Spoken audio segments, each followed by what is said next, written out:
Hello दोस्तों, कैसे हैं आप सभी लोग। देखिए, हम लोगों ने भारत के संवैधानिक विकास का इतिहास पढ़ना शुरू किया था और पिछले लेक्चर में हम लोगों ने ये डिस्कस किया कि रेगुलेटिंग एक्ट 1773 के पास होने के कारण क्या थे, वे कौन कौन सी सिचुएशंस थी जिन सिचुएशंस के चलते ब्रिटिश पार्लियामेंट को यह मौका मिला कि वो ईस्ट इंडिया कंपनी को रेगुलेट करे। और इस क्रम में कल हम लोगों ने डिस्कस कर लिया था कि एक सीक्रेट कमेटी बनाई जाती है, एक गुप्त समिति बनाई जाती है और इसी गुप्त समिति की रिकमेंडेशन के आधार पर, सीक्रेट कमेटी के रिकमेंडेशन के आधार पर 1773 का रेगुलेटिंग एक्ट पास किया जाता है। किसके द्वारा पास किया जाता है? ब्रिटिश पार्लियामेंट के द्वारा, ब्रिटेन की संसद के द्वारा यह एक्ट पास किया जाता है।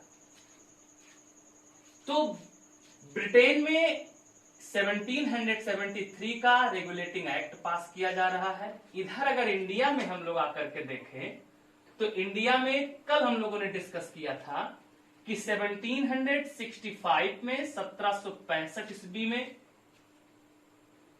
1764 के बक्सर के विद्रोह के बाद रॉबर्ट क्लाइव के द्वारा, किसके द्वारा? तो रॉबर्ट क्लाइव के द्वारा ट्रीटी ऑफ इलाहाबाद यानी इलाहाबाद की संधि की जाती है। और जो इलाहाबाद की संधि 1765 ईस्वी में होती है, 1765 में जो ट्रीटी ऑफ इलाहाबाद है, इस ट्रीटी ऑफ इलाहाबाद के द्वारा, इलाहाबाद की संधि के द्वारा बंगाल के रेवेन्यू को बंगाल के एडमिनिस्ट्रेशन को दो पार्ट में डिवाइड कर दिया जाता है।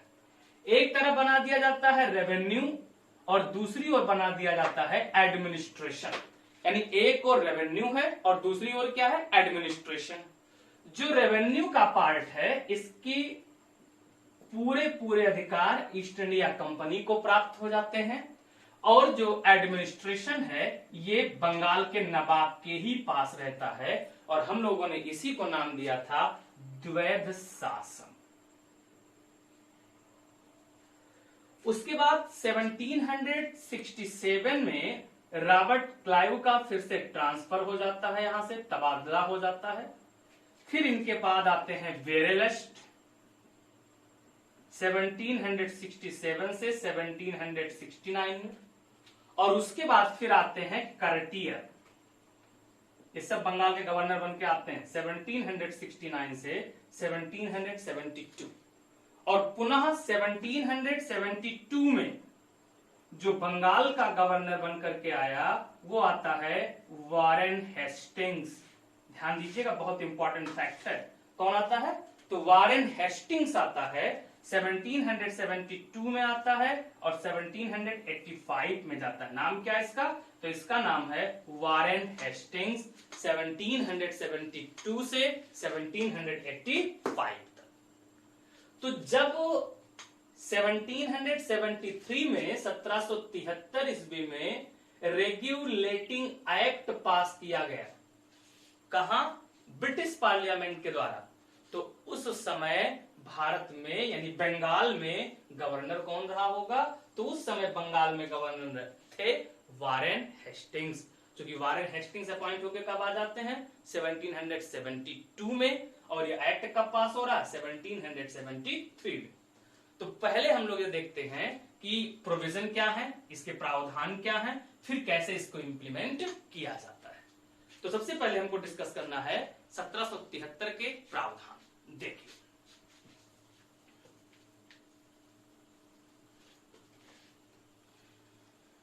जो लोग कल का सेगमेंट ना देखे हों, उसे अपडेट ना किए हों, उनसे ये आग्रह है कि पहले जाकर के कल का एपिसोड जरूर देखें, क्योंकि YouTube चैनल पे पड़ा हुआ है। उसमें आपको लिखा मिल जाएगा भारत का संवैधानिक विकास, ऐतिहासिक परिप्रेक्ष्य क्या था, पृष्ठभूमि क्या थी, वो हमने आपको पूरा डिटेल में समझाया भी है। अगर उसे आप समझ लेंगे तो आपको ये एकदम क्लियर समझ में रहेगा कि कौन कौन से ऐसे कारण थे जिन्होंने 1773 के रेगुलेटिंग ये बात समझ पा रहे हैं? तो अब हम देखते हैं 1773 के प्रोविजन, 1773 के प्रावधान, 1773 के रेगुलेटिंग एक्ट के प्रावधान क्या थे। देखो एकदम सेट करिए। पहली बात तो आपके मन में ये होना चाहिए, कल के लेक्चर से उठा के मैं आपको बता रहा हूं कि ईस्ट इंडिया कंपनी के जितने भी एम्प्लॉय थे वह लगभग करप्ट हो चुके थे, भ्रष्टाचार में इन्वॉल्व हो चुके थे। और जिस प्रकार के भ्रष्टाचार में वह इन्वॉल्व हैं, उस भ्रष्टाचार में मेन रीजन क्या है? तो उस भ्रष्टाचार का मेन कारण इसमें इन्वॉल्व है वो ये है कि वह ट्रेड में इन्वॉल्व तो हैं, व्यापार कर तो रहे, लेकिन उस व्यापार से जो उनको राजस्व प्राप्त हो रहा है, जो उनकी इनकम हो रही है, उस इनकम का प्रयोग वह अपने मदों में कर रहे हैं। मतलब वह उस पैसे को ईस्ट इंडिया कंपनी के राजकोष में जमा नहीं कर रहे। अब आप बताइए कि अगर 1773 के रेगुलेटिंग एक्ट से ब्रिटिश पार्लियामेंट को अधिकार मिलेगा कि वो ईस्ट इंडिया कंपनी को रेगुलेट करे, तो कहीं ना कहीं मीर जाफर को 1757 में बंगाल का नवाब अपॉइंट कर दिया, और बंगाल का नवाब अपॉइंट कर देने के बाद वो मीर जाफर से तरह तरह की डिमांड रखने लगे, मांग करने लगे कि हाँ हमें ये हमारी ये मांग पूरी की जाए, हमें ये दी जाए। तो कहीं ना कहीं जो भी मीर जाफर रॉबर्ट क्लाइव को देंगे या ईस्ट इंडिया कंपनी के दूसरे वर्कर को देंगे, ये क्या कहलाएगा? गिफ्ट कहलाएगा, उपहार कहलाएगा। तो इसलिए दूसरा काम क्या किया गया होगा? तो दूसरा काम ये किया गया कि जितने भी पर्सोनल होंगे, कार्मिक होंगे, या शुद्ध भाषा में अगर हम लोग इसका नाम लें तो इसको कहा जाएगा कि जो कंपनी के कर्मचारी हैं, इन कंपनी के कर्मचारी यानी वर्कर, इनका उपहार लेना क्या कर दिया गया? प्रोहिबिट कर दिया गया, प्रतिबंधित कर दिया गया। मतलब अब ईस्ट इंडिया कंपनी का कोई भी वर्कर किसी से भी गिफ्ट नहीं लेगा, क्योंकि जो भी लोग उस समय इन्वॉल्व होते थे करप्शन में, वह लोगों से लेते थे ब्राइब और बताते थे गिफ्ट। ये बात समझ में आए? इसलिए ईस्ट इंडिया कंपनी में रेगुलेट करते ब्रिटिश पार्लियामेंट ने क्या एक्ट पास किया? तो सीधे सीधे नियम लगा दिया कि विदाउट लाइसेंस अब कोई भी पर्सोनल ईस्ट इंडिया कंपनी का, कोई भी एम्प्लॉय ईस्ट इंडिया कंपनी का अब ट्रेड नहीं कर सकता है। ये बात समझ में आया? और दूसरी खास बात कि जो कर्मचारी होंगे, इनका उपहार लेना क्या हो गया? प्रोहिबिट कर दिया गया, बैन कर दिया गया, बंद कर दिया गया। तीसरी बात, ये बहुत इंपॉर्टेंट फैक्ट, तीसरी खास बात इसमें जोड़ दी गई, थर्ड है, इसमें यह कहा गया कि भारत में, इंडिया में एक सुप्रीम कोर्ट की स्थापना की जाए। यानी भारत में किसकी स्थापना की जाए? तो भारत में एक सर्वोच्च न्यायालय की स्थापना की जाए, सुप्रीम कोर्ट की स्थापना की जाए। और याद रखिएगा 1773 के रेगुलेटिंग एक्ट में जब ये प्रोविजन किया गया तो इस बात को अगले ही वर्ष इंप्लीमेंट कर दिया गया। यानी 1774 ईस्वी में on the basis of regulating act of 1773 in 1774 supreme court was established in Calcutta. कहां इसकी स्थापना कर दी गई? तो कलकत्ता में 1773 के रेगुलेटिंग एक्ट के आधार पर 1774 ईस्वी में सर्वोच्च न्यायालय की स्थापना कर दी गई। और जब सर्वोच्च न्यायालय की स्थापना की गई तो इस सर्वोच्च न्यायालय में उस समय 1+3 जज, कितने? 1+3 जज अपॉइंट किए गए। एक जो बना, इसी को हम लोग कहते हैं चीफ जस्टिस ऑफ इंडिया। लेकिन यहां एक बात ध्यान रखिएगा, जब 1774 में सुप्रीम कोर्ट की स्थापना की जाती है, उस समय इसका ज्यूरिडिक्शन एरिया, न्यायाधिकार क्षेत्र जिसको कहते हैं, न्यायाधिकार क्षेत्र का सिंपल सा मतलब ये होता है कि किसी भी कोर्ट की अधिकारिता में जितना क्षेत्र होता है, उस क्षेत्र को कहा जाता है उसका ज्यूरिडिक्शन एरिया, न्यायाधिकार क्षेत्र। तो उस समय सुप्रीम कोर्ट का न्यायाधिकार क्षेत्र वेल डिफाइन नहीं था। या आगे की एक्ट में आपको बताएंगे कैसे कैसे इसके ज्यूरिडिक्शन एरिया को डिफाइन किया गया।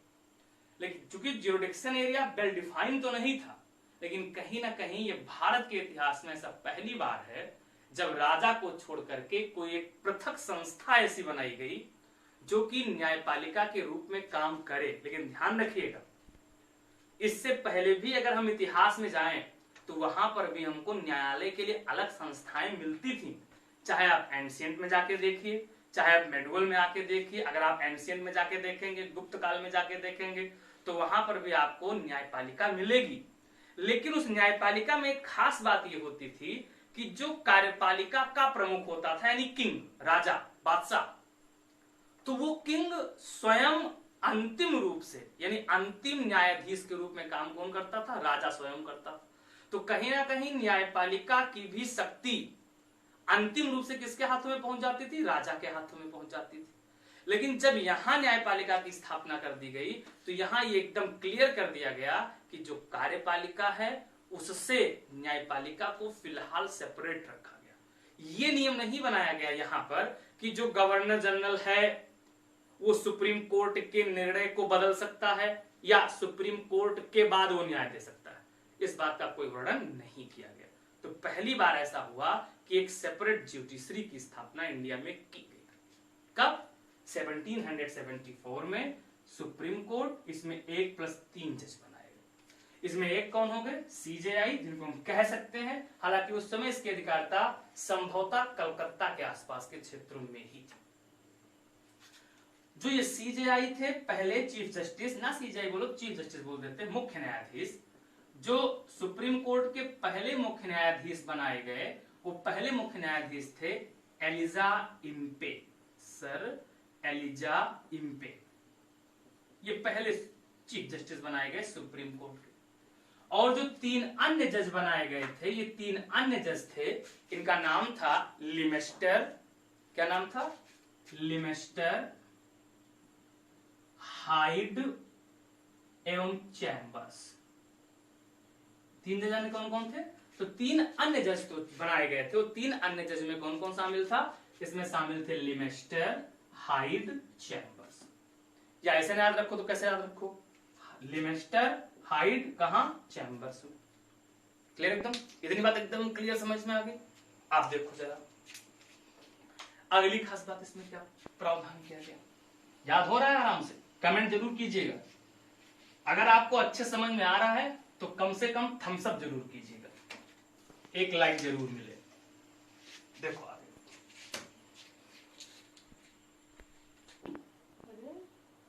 अगला प्रोविजन ये किया गया इसमें, नेक्स्ट है 1773 के रेगुलेटिंग एक्ट का अगला प्रोविजन ये है। याद करो जब हम लोगों ने 1600 का चार्टर कल थोड़ा सा डिस्कस किया था, उस 1600 के चार्टर में हमने आपको एक बात ये बताया था कि इसमें 1+1+24 को अपॉइंट किया गया था। तो जो ये 1+1+24 बनाए गए, इसमें से जो निदेशक मंडल है, जो क्या बोलते हैं? निदेशक मंडल। तो जो ये निदेशक मंडल बनाया गया, इस निदेशक मंडल, जो निदेशक मंडल बना, ये निदेशक मंडल ईस्ट इंडिया कंपनी को कंट्रोल करता है। कहां से? इंग्लैंड से। तो 1773 के रेगुलेटिंग एक्ट में ये प्रोविजन किया गया कि जो लोग ईस्ट इंडिया कंपनी में अब 1000 के अंशधारक होंगे। कल मैंने आपको बताया था, कल की क्लास में जब हम लोग डिस्कस कर रहे थे, उसमें हमने आपको बताया था कि इसमें 217 भागीदार थे। तो अब ये प्रोविजन कर दिया गया कि जो लोग 1000 के अंशधारक होंगे, अब वह कोर्ट ऑफ डायरेक्टर यानी निदेशक मंडल के अपॉइंटमेंट में अपना योगदान करेंगे। ये बात एकदम क्लियर समझ में आई? यानी कितने के अंशधारक? तो वह अंशधारक जिनका शेयर कितने का हो? 1000 का हो, वो क्या कर सकते हैं? आप कोर्ट ऑफ डायरेक्टर के अपॉइंटमेंट में योगदान कर सकते हैं। और दूसरा प्रोविजन ये किया गया कि जो कोर्ट ऑफ डायरेक्टर होंगे यानी जो निदेशक मंडल होंगे, इन निदेशक मंडल का कार्यकाल 4 वर्ष कर दिया गया। कितने साल का कर दिया गया? तो 4 वर्ष का इनका कार्यकाल फिक्स कर दिया गया। और कार्यकाल को फिक्स करते हुए ये व्यवस्था कर दी गई कि प्रतिवर्ष हर साल निदेशक मंडल के 1/4 यानी 24 का 1/4 क्या होते रहेंगे? तो रिटायर होते रहेंगे, यानी सेवानिवृत्त होते रहेंगे। ये बात समझ में आया? ये व्यवस्था किससे कर दी गई? 1773 के रेगुलेटिंग एक्ट से। इसके बाद इसमें यह भी प्रोविजन किया गया, ये सबसे खास प्रोविजन है। देखो 1726 में एक चार्टर आया था और 1726 के चार्टर से ये प्रोविजन किया गया था सरकार के द्वारा कि बंगाल, मद्रास और क्या नाम है इसका, बॉम्बे, इन तीनों प्रेसिडेंसी में को अलग अलग विधि बनाने की शक्ति दे दी गई थी। ये सब अपना अलग अलग सेपरेट लॉ बना सकते हैं, कानून बना सकते हैं। इन सबको अलग अलग विधि बनाने की शक्ति दे दी गई थी। किसके द्वारा दी गई थी शक्ति? तो ये शक्ति दे दी गई थी 1726 के चार्टर से।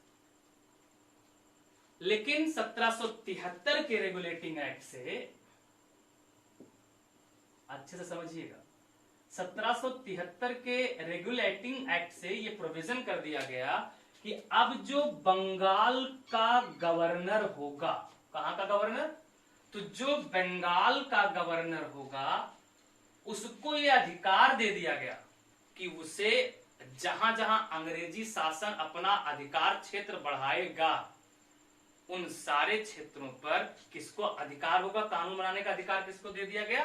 तो बंगाल के गवर्नर को दे दिया गया। इसीलिए जो बंगाल का गवर्नर था इसको कहा जाने लगा बंगाल का गवर्नर जनरल, या कहने लगे गवर्नर जनरल ऑफ बंगाल। फिर से समझो, 1773 के रेगुलेटिंग एक्ट से प्रोविजन किया गया कि जो गवर्नर ऑफ बंगाल है, जो बंगाल का गवर्नर होगा, ये बंगाल का गवर्नर किसके लिए? तो बंगाल के साथ साथ वह सभी भूभाग जो अंग्रेजों के आधिपत्य में आते जाएंगे उन सबके लिए कानून बनाने का अधिकारी होगा, प्रशासन को चलाने का अधिकारी होगा। इसलिए इसको नाम क्या दे दिया गया? Governor general. क्या बन गया? ये गवर्नर जनरल बन गया। और कहां का? बंगाल का, यानी रहने वाला मेन हेड कहां का होगा? बंगाल का। ये बात समझ में आए? अभी मैंने आपको बताया है कि वारेन हेस्टिंग्स 1772 में आया और 1785 में गया। तो अगर वारेन हेस्टिंग्स 1772 में आ रहा है, रेगुलेटिंग एक्ट कब आ रहा है? 1773 में। तो अब आपको साफ साफ क्लियर दिख रहा होगा कि governor general of Bengal, Bengal का पहला गवर्नर जनरल कौन बना होगा? Warren Hastings. कौन बना होगा? तो बंगाल का पहला गवर्नर जनरल बनाया गया, वारेन हेस्टिंग्स को बनाया गया।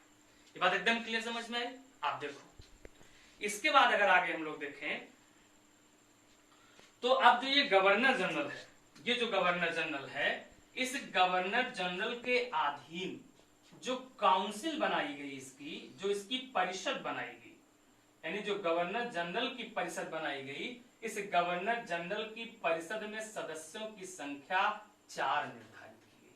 यानी एक गवर्नर जनरल होगा और इसकी जो परिषद होगी, इस परिषद में कितने मेंबर होंगे? तो इसकी परिषद में कुल 4 सदस्य होंगे। और इन 4 सदस्यों के नाम आप नोट कर लो। इनके नाम थे फिलिप फ्रांसिस। इन 4 सदस्यों के जो नाम हैं, एक हैं फिलिप फ्रांसिस, जो ये अपॉइंट किए गए थे। दूसरे मेंबर जो हैं, इन दूसरे मेंबर का नाम था क्लेवरिंग। क्लेवरिंग के बाद अगले का नाम था, अगले मेंबर थे, इनका नाम था बरवेल। और बरवेल के बाद जो अगले मेंबर थे, इनका नाम था मॉनसन। तो कुल कितने मेंबर हो गए थे? 4 मेंबर थे। और ये चारों मेंबर कहाँ अपॉइंट किए गए थे? गवर्नर जनरल की काउंसिल में अपॉइंट किए गए थे। ये सारे के सारे रिफॉर्म किससे किए गए? तो ये सारे के सारे रिफॉर्म किए गए 1773 के रेगुलेटिंग एक्ट। लेकिन अब जो 1773 का रेगुलेटिंग एक्ट है, इसमें कुछ खामियां रह गई, कुछ कमियां रह गई, और इन खामियों को दूर करने के लिए इसको बाद में अमेंड किया गया, बाद में इसमें संशोधन किया गया। और जब बाद में इसमें अमेंड किया जाता है तो दो प्रकार से मेन अमेंड है। एक किया जाता है 1781 में, 1781 में, और 1781 में जो अमेंड किया जाता है उसको नाम ही देते हैं अमेंडमेंट एक्ट, या नाम देते हैं एक्ट ऑफ सेटलमेंट 1781। क्या नाम देते हैं? तो 1773 के रेगुलेटिंग एक्ट में जो रिफॉर्म किया गया, एक पहला रिफॉर्म किया जाता है 1781 में, क्या नाम देते हैं इसको? Act of settlement. और दूसरा जो अमेंडमेंट किया गया इसमें, वो किया गया 1784 में, 1784 ईस्वी में, और इसी को नाम देते हैं पिट्स इंडिया एक्ट। ये बात समझ में आई? यानी जो खामियां 73 के रेगुलेटिंग एक्ट में सरकार को समझ में आई, ब्रिटिश पार्लियामेंट को, उसमें रिफॉर्म करने के सबसे पहले 1781 में एक्ट ऑफ सेटलमेंट पास किया गया। उसके बाद 1784 में पिट्स इंडिया एक्ट पास किया गया। तो अब 1781 का एक्ट ऑफ सेटलमेंट क्या कहता है? तो 1781 के एक्ट ऑफ सेटलमेंट में सबसे पहला प्रोविजन ये किया गया, देखो सबसे पहला प्रोविजन ये कर दिया जाता है कि जो बंगाल है, कौन सा क्षेत्र है? जो बंगाल का क्षेत्र है, इस बंगाल के क्षेत्र में हम लोगों ने पढ़ा कि यानी बंगाल का क्षेत्र यानी जो कलकत्ता प्रेसिडेंसी है, यहां गवर्नर जनरल और इनकी काउंसिल थी। यानी यहां गवर्नर जनरल रह रहे हैं और इनकी कौन है? परिषद है। अभी हम लोगों ने 1773 में पढ़ा था। इनकी परिषद में हम लोगों ने पढ़ा था कितने मेंबर? 4 मेंबर। कितने मेंबर थे? तो इनके परिषद में कुल 4 मेंबर अपॉइंट कर दिए गए थे। उसके बाद गवर्नर जनरल में हम लोगों ने पढ़ा था, पहले गवर्नर जनरल कौन बने? Warren Hastings. अब यहां ध्यान देना, 1773 का जो रेगुलेटिंग एक्ट था, उस 1773 के रेगुलेटिंग एक्ट ने गवर्नर जनरल और इनकी काउंसिल को, इनकी परिषद को कलकत्ता प्रेसिडेंसी के लिए कानून बनाने का पूरा अधिकार प्रदान कर दिया था। और जो एक्ट ऑफ सेटलमेंट 1781 है, ये एक्ट ऑफ सेटलमेंट इसी गवर्नर जनरल और इनकी काउंसिल को, किसे? तो गवर्नर जनरल और इनकी काउंसिल को बंगाल, बिहार और ओडिशा, कहां कहां? बंगाल, बिहार और ओडिशा में सिविल मैटर के लिए, जो दीवानी के मामले, इन सिविल मैटर के लिए कानून बनाने का पूरा अधिकार दे देती है। बात समझ में आया? मतलब अब सिंपल अगर देखा जाए तो बंगाल में प्रशासन के लिए दो प्रकार की संस्थाएं या 2 प्रकार के एक्ट ऐसे हैं जो अधिकार प्रदान करते हैं। एक एक्ट कौन सा है? 1773 का रेगुलेटिंग एक्ट। ये कहां? कलकत्ता प्रेसिडेंसी में कानून बनाने का अधिकार, प्रशासन कराने का अधिकार किसको देता है? गवर्नर जनरल और उनकी काउंसिल को। फिर जो एक्ट ऑफ सेटलमेंट 1781 है, ये कहां अधिकार देता है? तो बंगाल, बिहार और उड़ीसा में किसके लिए? सिविल मैटर के लिए भी कानून बनाने का अधिकार दे देता है। सिविल मैटर का मतलब होता है दीवानी मामलों में अधिकार दे देता है। और एक खास बात इससे पहले का और थोड़ा सा हम आपको बता दें, पिछली क्लास की बात, कि जो 1765 से बंगाल में द्वैध शासन लगता है, जो बंगाल में द्वैध शासन लगता है 1765 में, रॉबर्ट क्लाइव लगाता है, उसे 1772 में, 1772 में किसके द्वारा? तो वारेन हेस्टिंग्स के द्वारा समाप्त कर दिया जाता है। यानी द्वैध शासन को लागू करने वाला कौन होता है? तो द्वैध शासन को लागू करने वाला होता है वो कौन है? Robert Clive. और उसे हटाने वाला 1772 में कौन है? Warren Hastings. अब आप बताओ, जब वारेन हेस्टिंग्स इसको समाप्त करेगा द्वैध शासन को, तो हमने पढ़ा था कि जो बंगाल का प्रशासन है इसमें राजस्व का अधिकार ईस्ट इंडिया कंपनी को मिल चुका है। अब जब द्वैध शासन खत्म होगा, यानी जो एडमिनिस्ट्रेशन है जो बंगाल के नवाब को मिला था वो भी किसको मिल जाएगा? ईस्ट इंडिया कंपनी को। तो कहीं ना कहीं 1772 से सारे अधिकार किसको मिल चुके थे? ईस्ट इंडिया कंपनी को। इसलिए बंगाल के लिए, कलकत्ता के लिए कानून बनाने का अधिकार किस एक्ट से पूर्णतः मिल गया? 73 से। और चूंकि बंगाल के अधीन ही बिहार और उड़ीसा भी हुआ करते थे, तो इस बिहार और उड़ीसा के लिए भी प्रशासन के सारे अधिकार किस एक्ट से दे दिए गए पूर्णतः? 1781 के एक्ट ऑफ सेटलमेंट से। आई होप अब तो एकदम क्लियर हो गया होगा, ये बात एकदम समझ में आई। उसके बाद 1781 में एक और प्रोविजन किया गया, दूसरा, ये थोड़ा सा खास इंपॉर्टेंस है। इसमें यह प्रोविजन किया जाता है कि जो गवर्नर जनरल और इनकी काउंसिल होगी, ये गवर्नर जनरल और इनकी काउंसिल पूर्ण रूप से, एकदम क्लियर रूप से किससे फ्री हो जाती है? तो गवर्नर जनरल और इनकी काउंसिल सुप्रीम कोर्ट की अधिकारिता से मुक्त हो जाती है। बात नहीं समझ पाए? मतलब गवर्नर जनरल और इनकी काउंसिल पर सुप्रीम कोर्ट का ज्यूरिडिक्शन नहीं रह जाता है, ये इनकी ज्यूरिडिक्शन से क्या हो जाती है? बाहर हो जाती है। ये बात एकदम क्लियर समझ में आया? बोलो, ये दूसरा प्रोविजन बहुत इंपॉर्टेंट है। इसके बाद एक और तीसरा प्रोविजन किया गया। तीसरा प्रोविजन ये कर दिया गया कि जो प्रांतीय न्यायालय, कौन से प्रांतीय न्यायालय हैं, इन प्रांतीय न्यायालय, जो भी प्रांतीय न्यायालय बनाए जाएंगे प्रांतों में, इन प्रांतीय न्यायालय के विरुद्ध, इनके अगेंस्ट में, किसके अगेंस्ट में? तो प्रांतीय न्यायालय के विरुद्ध जाकर के, इनके अगेंस्ट जाकर के गवर्नर जनरल की काउंसिल में अपील की जा सकती है। यानी गवर्नर जनरल की काउंसिल में किसके विरुद्ध? तो प्रांतीय न्यायालय के विरुद्ध अपील भी की जा सकती थी।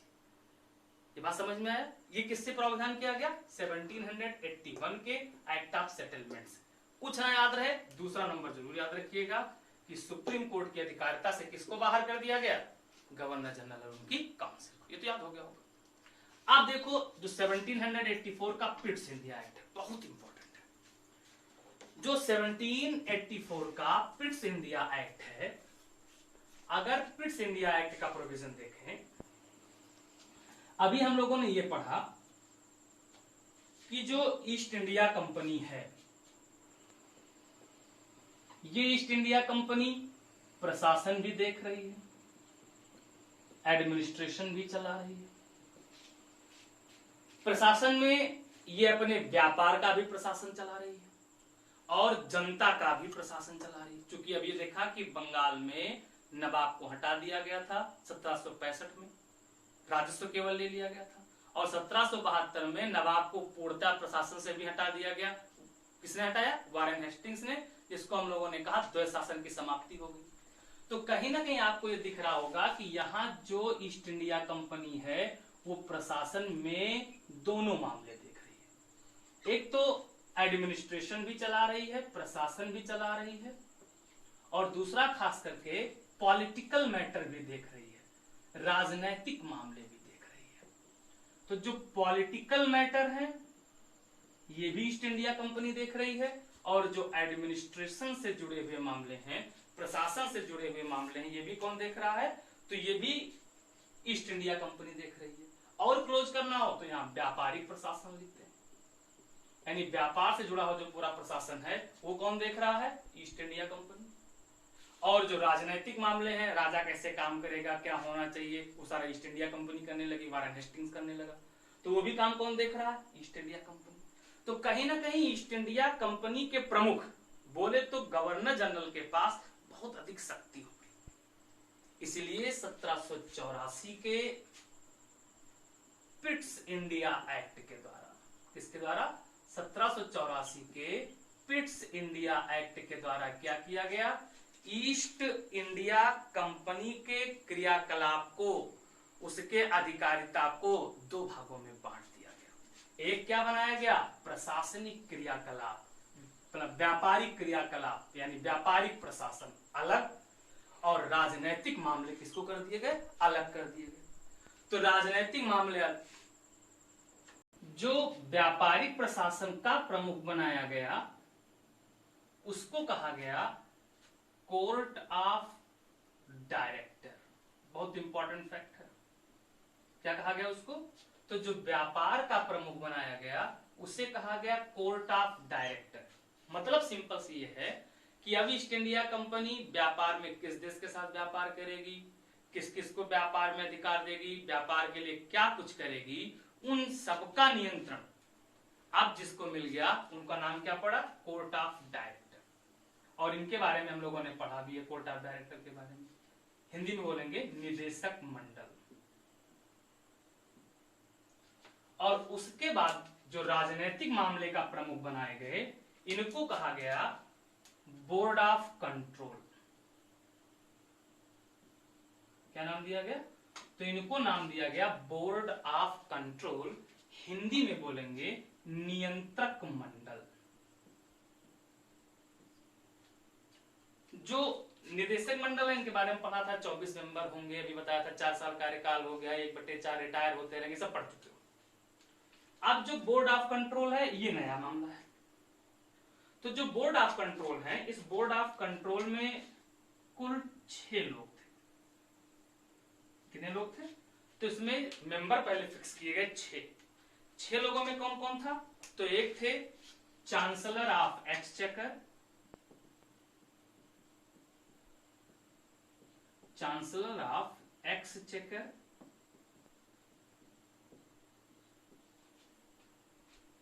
दूसरे थे राज्य सचिव,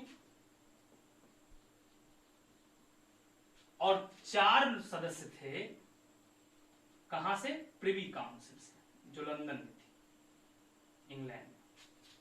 यानी 4 हो गए कहां से, तो 4 लोग हो गए प्रिवी काउंसिल से, एक हो गए राज्य सचिव, कौन हो गया राज्य सचिव, और एक कौन हो गए chancellor of exchequer, board of control. ये पूरे राजनीतिक मामले को देखेंगे, यानी प्रशासन में किस राजा के साथ संधि करनी है, किसके साथ सहायक संधि करनी है, कैसे उस पर अधिकार करना है, अधिकार करना कि नहीं करना है, हम अपना प्रशासनिक यानी राजनीतिक दायरा बढ़ाएंगे कि कम करेंगे, ये सारी बातें कौन देखेगा, तो बोर्ड ऑफ कंट्रोल देखेंगे।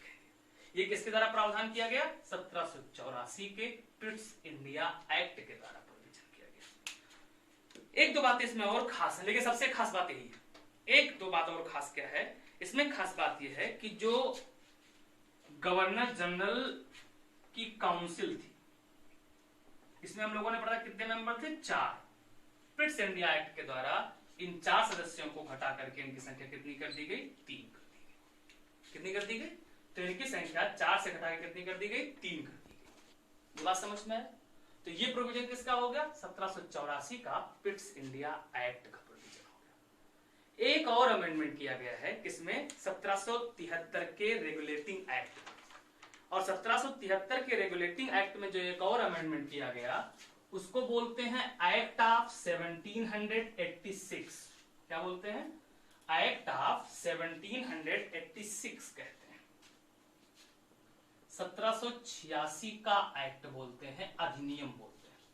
इस 1786 के एक्ट की एक बात आपको खास रूप से याद रखनी है कि जो गवर्नर जनरल है, एक बात पहले समझो, याद करो जब हम लोगों ने बक्सर का विद्रोह के बारे में पिछली क्लास में, पिछले एपिसोड में अध्ययन किया था, तो वहां हम लोगों ने पढ़ा था कि बक्सर का विद्रोह जब 1764 में होता है तो इस समय ईस्ट इंडिया कंपनी के प्रमुख होते हैं वेंसीटार्ड, बताया था।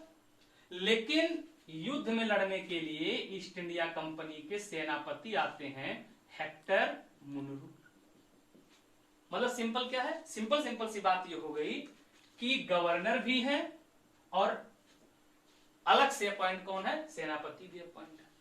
1786 का एक्ट से प्रोविजन कर दिया गया कि जो गवर्नर होगा उसी में सेनापति की भी शक्ति विद्यमान होगी। नहीं समझ में, मतलब now governor became also head of commander, यानी कमांडर इन चीफ। आगे बात समझ में, मतलब सिंपल याद रखेंगे कि गवर्नर जनरल को प्रधान सेनापति की शक्ति प्रदान कर दी गई। अब प्रधान सेनापति कौन होगा? तो प्रधान सेनापति स्वयं गवर्नर जनरल होगा।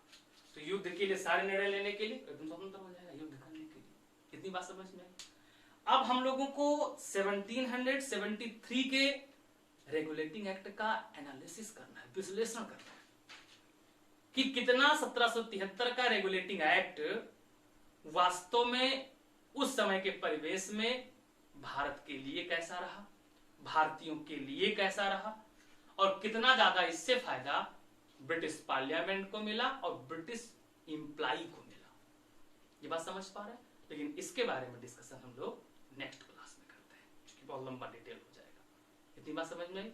और आज अगर आप ये वीडियो देखिएगा तो इसके सारे प्रोविजन को याद कर लीजिएगा। अगर आपको इसके सारे प्रावधान, सारे प्रोविजन याद हो जाएंगे तो फिर इसको एनालिसिस करना, इसको एनालाइज करना आपके लिए बहुत आसान हो जाएगा। ये बात समझ में आया?